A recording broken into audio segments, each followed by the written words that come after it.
It is a radical book. I said that in the beginning. You write, we want a world without landlords and a world without rent.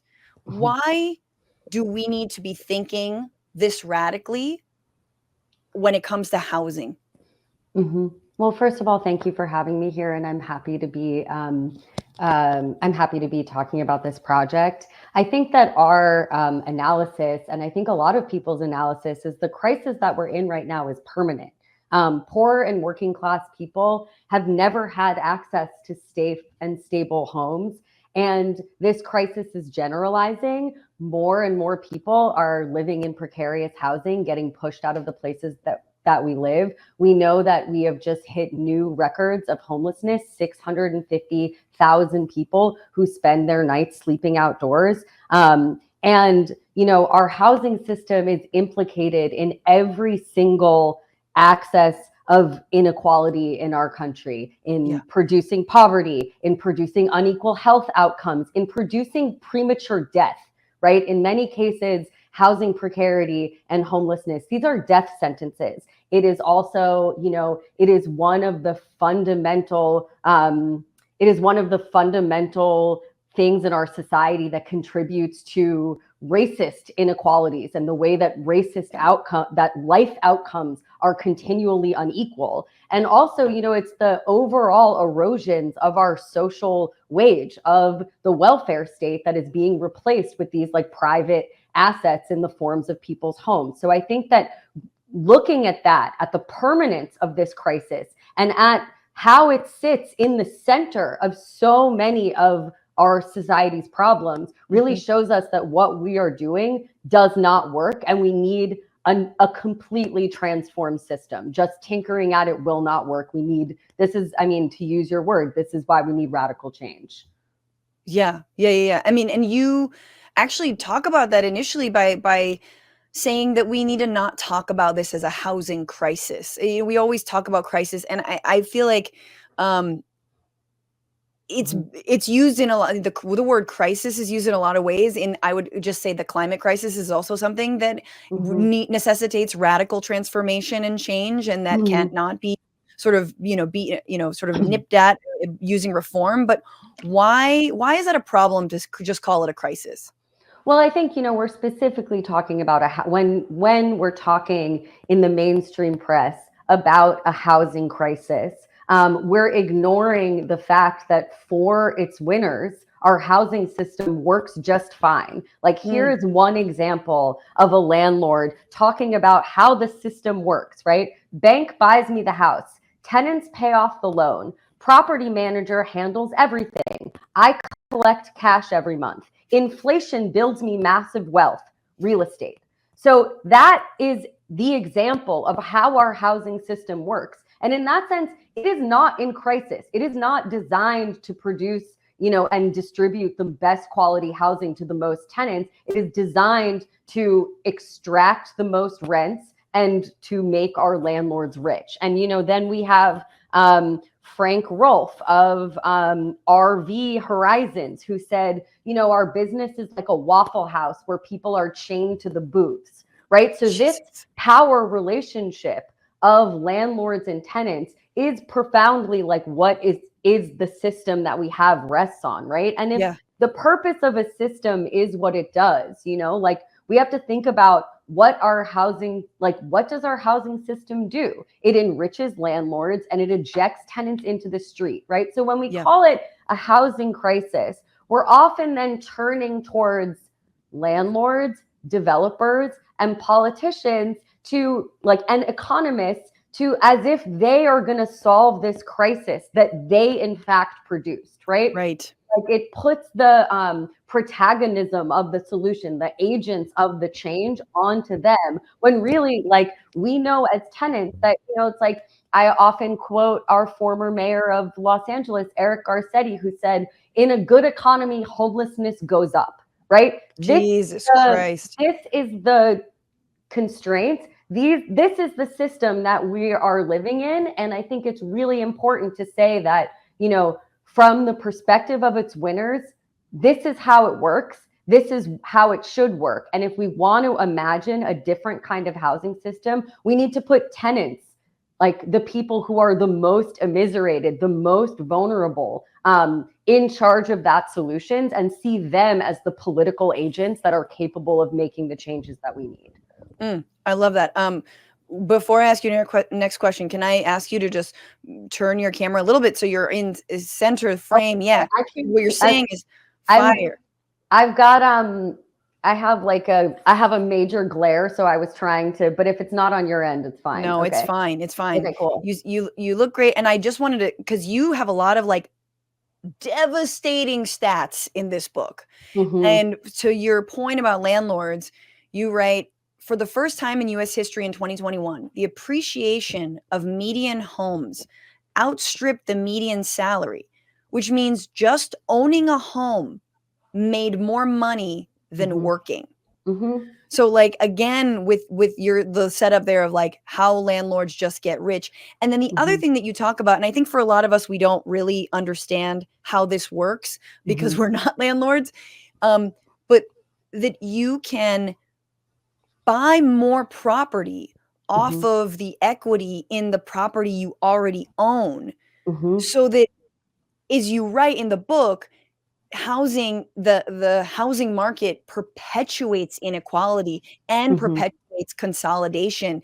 Maybe explain that, but also like talk about the difference between mom and pop landlords and like corporate landlords, and how easily we consolidate one into the other. Sure. Yeah. I think just to make it clear, right? One of the ways that we talk about rent in our book is as a monthly tribute to people already richer than us.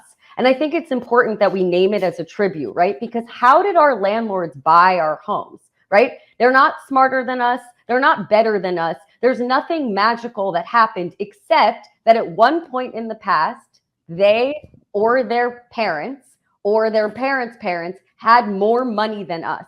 And because of that access to wealth, they were able to claim housing, claim the places where human beings can live, remove it, right? Like basically hoard those resources, and then only give us access to that human need if we have the ability to pay for it, right? And as you said, that monthly tribute that they claim both keeps us broke, right? Because we can't save up enough for, to like get on that property ladder, if we're constantly paying rent to our landlords. And while we're paying them rent, they can take that money, they can take that money, those mortgages that we're paying off, and use that as leverage for more debt to buy more housing, to consolidate their wealth, and hoard more places where we can live. And so you see how this is an engine of consolidation that then reproduces forms of inequality. We're trapped, right? Like we are trapped in the captive market as tenants,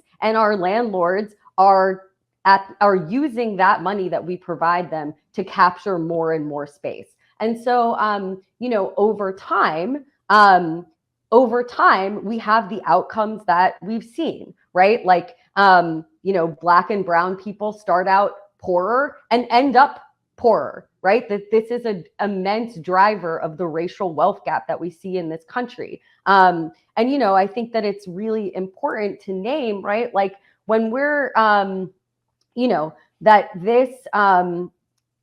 that this issue is not just an issue of mom and pop landlords or of corporate landlords, that this is all landlords, right? And this is the business model that they operate on. And, and corporate landlords, there's different ways to talk about what that means. And I think it can be a little bit confusing, right? Yeah. But what we should name is that, we're looking at a scale of mechanisms that shield landlords from accountability, that allow them to systematize all forms of landlording, whether that's evicting people, whether that's raising rents, as we saw in the RealPage scandal, that landlords can buy so many, that corporate landlords can buy so many homes that they are actually engaged in price fixing. But price fixing is endemic to the market, right? It is true of all forms of landlording. And so, what's happening over time is, I wrote the statistic down and I just want to make sure I get it right. but it's something like almost 20%. Yeah, 20% in the last quarter of homes were purchased by investment vehicles, right? Wow. And so this is a growing share. Something like it's 75% of tenants in Los Angeles who have investment vehicles as their landlords, right? So this is, even though it's not the majority share of housing right now, it is becoming an increasingly larger share. And those landlords have an outsized impact, buying especially like the majority of homes in Black neighborhoods in 2019.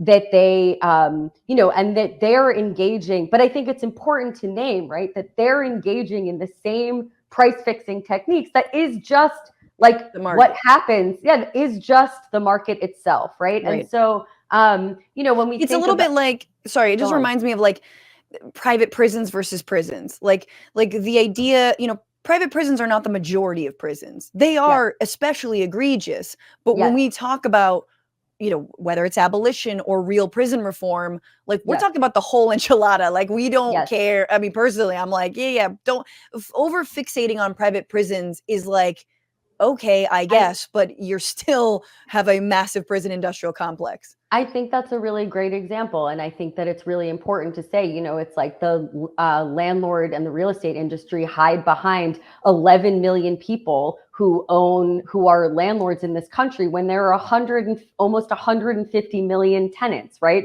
Who live in 44 million tenant households. And that whose needs should we be orienting our politics around? Like that tiny minority, or the majority, the tenants who make up the majority populations in our largest cities, right? And I think that's also a really good example, because I mean, in the book, we also talk about how prison is a form of public housing, right? Like, what are the forms of public housing that our state gives the most money to, right? It's private home ownership, which we think of as private, but is actually only made possible by something like $200 billion a year of state subsidies, and our prisons, which are, as you said, mostly public institutions, which the same amount of money, like almost $200 billion in taxes and public debt, goes to public housing in the form of human cages, right? And so these are the most expensive. Like, these are the most, this is the housing solutions, supposedly, like, that our government gives the most money to at the federal level. It's either the private boxes, that are about, taking away our social wage, like putting that off on individuals so that they have any form of security, or it's about holding people in cages during the prime of their lives. Right. And I want to bring in David. David, you please feel free to weigh in. I know personally the place we rent, it's funny, my landlord was so on top of our shit, just like always around, buzzing around, just always the fuck, and we're talking like, you left something on the lawn type shit on her shit ass grass that like nobody takes care of, right? So like, but then I met the old landlord I met the old tenant who lived here before us. And she was like, oh, I did a lot of research into her. And because I was like, this must just be her only property because she's always here. She's like, no, she's a millionaire. She has like a whole like condo complex in North Hollywood. She's like, she was like, telling me this whole thing because she did a whole deep dive before, she couldn't take it anymore and finally left. But I was like, God, that's so obnoxious. So even when you think that maybe your landlord is like a mom and pop or small, chances are they're not. I also just want to say, right, like the kinds of exploitation and it's like we talk about in the book about how our housing system relies on exploitation and domination, right? Like these are, and what we see as tenant organizers is that mom and pop landlords may not have access to the deep pockets of corporate structures to be able to like, send you bunk eviction notices, to roll you through the legal process, to do all of this like intimidation, to send you fines and fees. But what they often have is harassment and direct violence. Like Yeah. that is, Yeah. in my experience, it's the small landlords who have this like imagination that they are king of the fucking universe. Sorry for my language. No. That like they and that empowers them to harass people, to stick dogs on them, to pour. Yep. I've seen small landlords pour concrete in a toilet to kick someone out of their housing, break Jesus. down a door with a pickaxe, right? Like that. This is the form of power that small landlords have access to. And so this sheen of mom and pop, like, you know, Yeah. like the word housing provider, which is like, you know, the landlord lobby has invented housing provider because they don't want us to recognize the power relationship that exists between landlords and us. And that's why it's important that we continue to name that relationship as one of exploitation and domination. Yeah. And making someone else incredibly rich. David, jump in wherever. Yeah, I mean, I think the language Mhm. is very important because landlord is a very medieval, designation for it, It's right? Like you feudal. are the lord. Yeah. And then tribute is only right that we use that word instead of Mm-hmm. rent because that is what Mm-hmm. we're paying for. I did have a question Mm-hmm. if whether or not in your studies, sorry, I haven't gotten a chance to read your book yet, but is Mm-hmm. this specific to America, or do you Mm-hmm. have, I guess, have you looked into where it's like, there's exploitation all over the world, right? But Mm-hmm. like, is there a place that's better that we could kind of model ourselves after? Well, I think, you know, so this is a global problem, right? Like it's 68% of the world's wealth is held in real estate and 75% of that is in housing. Our housing is really where, yes, our housing is the place where the rich go to hoard, store, and grow their wealth, right? Yep. It is increasingly a site that is treated like a bank, like a stock, and that, you know, which has been reshaping our cities all over and are like reshaping the world basically. I think that we can look to you know, and some of these lines are in the book as like lines of flight, but just to answer your question, you know, I think globally we can look to like maybe two examples that I'll name, right, are like the MST in Brazil and the public housing system of Vienna. And I'll name both of these options because they are very, like both of these, because they're very different, but they also point us to vastly other ways of organizing our housing and the places where we live and the relationships that we have to each other, right? In Vienna, it's the majority of the population lives in public housing that is like deeply affordable, very incredibly stable, and sustains people in their ability to make a life. That was made possible because because socialists took over the city governance and installed that as a project so that tenants would have access to housing for the rest of their lives, right? Yep. Whereas in and in Brazil, what people are doing now in the landless peoples movement is occupying vacant land, building their own settlements on this land, and demanding the government legalize these occupations. And in many cases, because they have access to Brazil's constitution, which you know, enshrines the right to land, they are able to do this, right? And so I think that it both, like these examples show us what is possible in terms of direct occupations of space that then solve our human need for housing, and in terms of what a state looks like, that serves the needs of people now. And both of these things, I want to make clear, right, are the ends of long historical processes that begin with tenants organizing themselves, that begin with workers and tenants seeing themselves as political agents, organizing to take control over the places that they live and to make their institutions of governance serve them. And so I think, we are far from that horizon, right? In this country, in the United States, where the ownership of private property is, as you said, makes more money than working, where owning a home is in many ways the key to citizenship. And the ideology of the American dream is so rampant.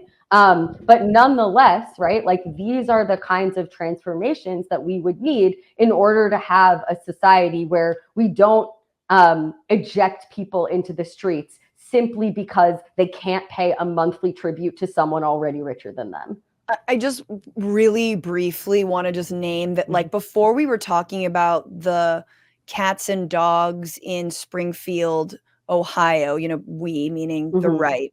There was another discussion that was happening in Aurora, Colorado, where supposed Venezuelan gangs were taking over the buildings, which turned out to be a fabricated lie from the realtor and the real estate developer and the owner of these buildings, who was not upkeeping the buildings, and renters, the tenants there, refused to pay the rent because, of course, it was like infested with rats and it was, disgusting, and they were clearly being, forced to move.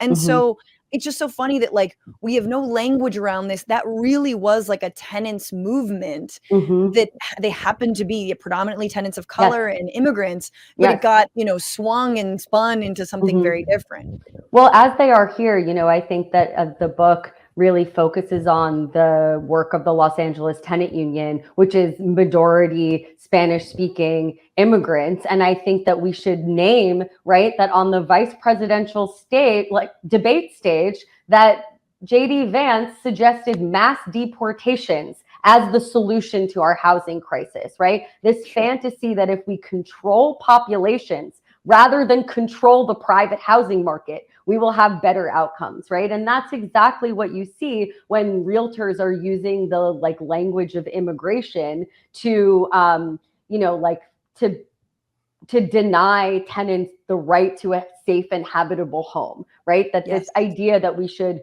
control populations rather than the market is so endemic to the way that Republicans and also Democratic policymakers are imagining the solutions. And I think that, it just shows you what is possible when tenants organize, right? That those tenants in that building, sure, they are engaged in a backlash, but it also, finally, the truth was revealed, right? Yeah. That their landlord was exploiting them and trying to milk the property such that they would all leave. And what did they do? They organized. And the same happens in Los Angeles, right? That we have, I know that in Hillside Via, for instance, this group of tenants who are organizing in 3 languages in Chinatown, right? To remove their building, basically take it back from the private landlord. And the landlord once said, "This makes me feel like I'm in Venezuela, but not in the United States." Right? So there are these international, I think that it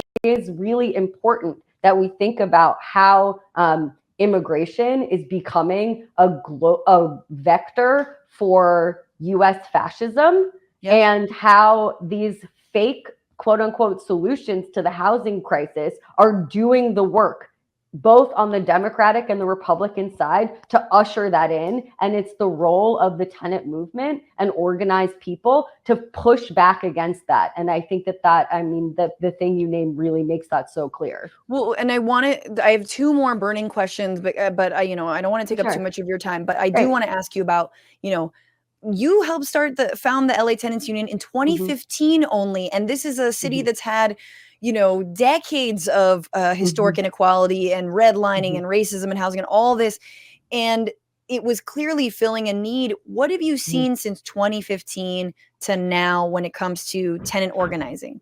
I mean, that's a long question because it's been almost 10 years. But I will say, oh God, 2015 that feels like yesterday. God, no, I'm really sorry. I'm sorry to tell you. I'm really sorry.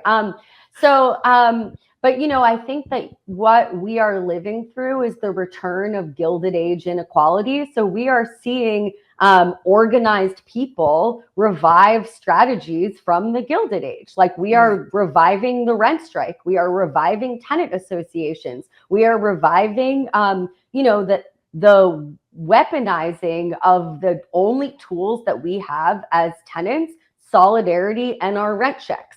And these are the tools that we're seeing, as our union has grown to now, like, I mean, we are the largest dues paying tenant union in the country with 3,000 household members. And I think that, that's really been the trajectory, is beginning, is reviving these strategies of organization. And I think too, like, I should name that during this time, was the state of emergency of the pandemic, and during which we recognized that our members could not pay rent, and we were the first union on April 1st to call for a citywide rent strike, and we organized our members to turn that inability to pay into a strike. To recognize, we went through such an immense process of political education around around a campaign that we called Food Not Rent, right?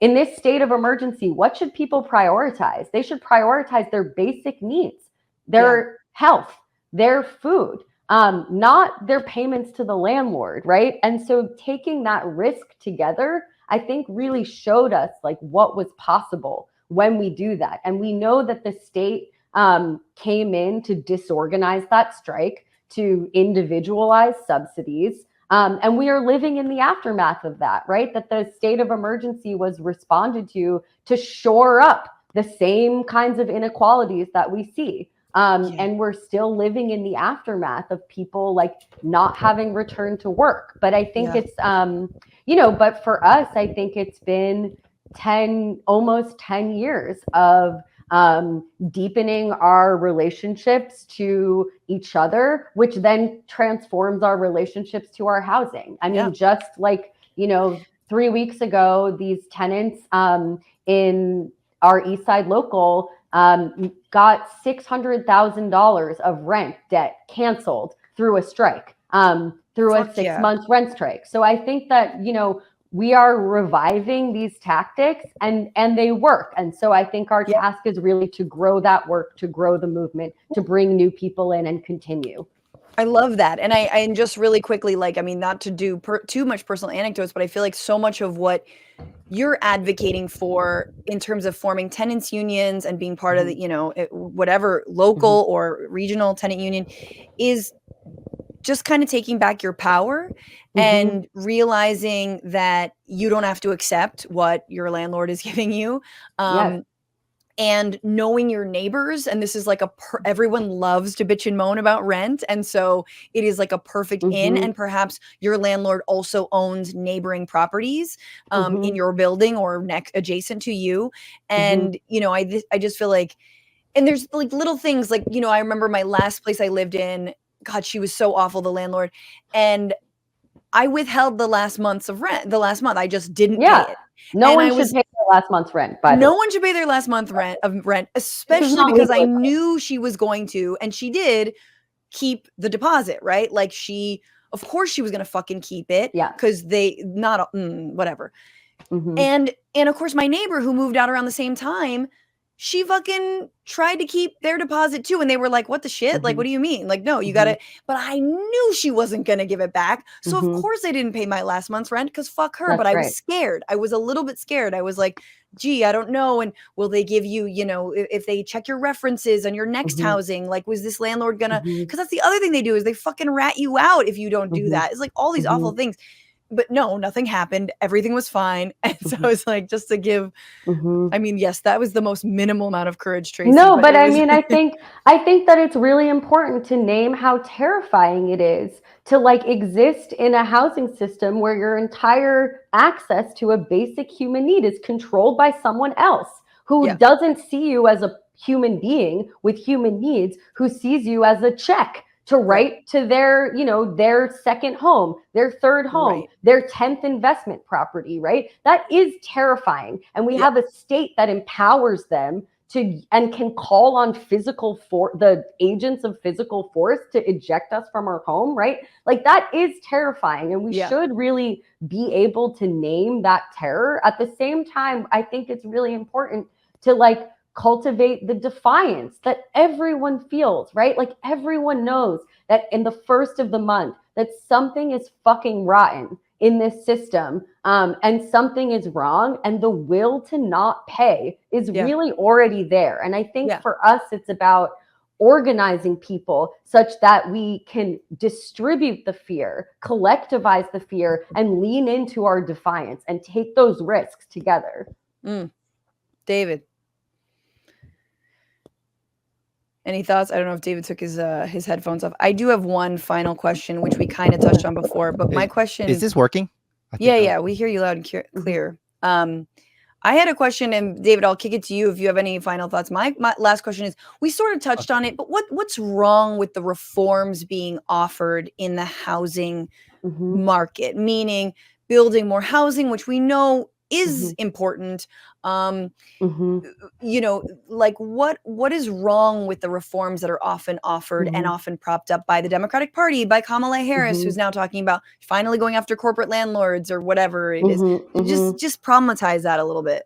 Sure. I mean, I think it's really important that when we think about, you know, this new housing, that like what they're saying is private housing, and what real estate developers do is that they can only raise money on the basis of future profits and future rents, right? So they're first only investing in scarcity. They will never, it is against their interests to build so much housing that it becomes unprofitable for them to do so. They only build in times of economic booms, right? So there is no, like, every time the market contracts, they run screaming out of the market. And that's what's called counter-cyclical supply. Like, they'll never do that. And they always, like, to a large extent, only build high-end housing, the kind that we really don't need. So let's just name that. Then let's say, the most generous read of, if we allow, private developers to build, what do we find that happens? Well, they make rents rise less quickly, right?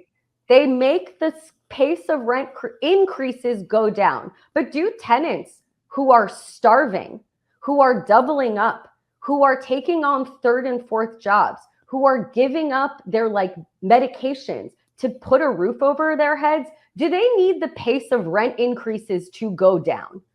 They need rents themselves to go down, right? This is the solution that, obviously the private market has no interest in ever providing, right? And the state solutions that are on offer, like affordable housing, which is subsidies to landlords, to developers, and Section 8, which is subsidies to landlords, right? That juice the industry, that continue to inflate property values, that become more expensive over time because they're yet less useful. That all of these things are really just engaged in this overall project of, in a good economy, homelessness goes up, right? It's that, I think it's really important that tenants name what their antagonists are and name the relationship that we have to this economy that is propped up by policy, right? And to say, we need something else. Actually, we need a managed decline of property values. We stand in opposition to rents going up. Oh my God, a managed decline of property values sounds so great. This is ridiculous. It's absolutely out of control. It's really out of control. It is out of control. And I think that rather than accept these fake solutions that only end up making the problem a little less bad, right? We should be the drivers of a transformation that actually solves the problem. And I think that this is why, the actual reforms, like public housing, like rent control, are so unpopular to the Democratic Party, which is basically been in a centuries-long love affair with the real estate industry. But those are the plateaus of the tenant movement that we can be working to when we think about what kind of policies we need, specifically because they are interventions in the market. They compete, public housing competes with the market. Rent control it's the same thing with healthcare. It's the same thing with healthcare. It's like, Absolutely. for me, I mean, the private insurance industry has absolutely abdicated any kind of right. They should have to Absolutely. forfeit the right to provide Yeah, healthcare because that's blood is on their hands. that's Same with the completely housing true. market. But you know, really quickly, this is so interesting. But I just read today because I used to live in Buenos Aires. I have to always mention that. I lived in Buenos Aires. Their last president, not before this, like psycho Wolverine libertarian. Psycho Wolverine libertarian just undid the price controls on rental markets. So there was a price control on rent. Yep. And what has happened recently is that the number of units are going like through the roof. There's all these Mhm. units for rent. Why? Mhm. Because motherfuckers took their unit off the market. Mhm. They just didn't rent them. It Mhm. wasn't that they were like, "Oh, no, I'm gonna rent out the unit anyway because I want the money." They were like, "No, no, no. I'd rather not make this money Mhm. and wait maybe for a more Mhm. favorable politician." So all to say, like, I'm not this is not like to, Mhm. you know, talk about Argentina, like what they should have done or what Mhm. they should, but that like that's how entrenched the market Mhm. is, the housing market can be, is Mhm. that even doing something like that, if there's Mhm. already so much consolidation, people could just choose not to rent. Well, we see this in New York. There's the massive warehousing of rent stabilized apartments there that landlords refuse to rent out because they like, they claim that they can't make as much money off of it as they should be able to, right? Yes. And we also had a very similar situation in Boston in the mid 90s when they eradicated rent control. And what happened? They said that it was going to, bring in new supply to lower rents. And what they did was, and what happened was homelessness doubled. The price of rent doubled.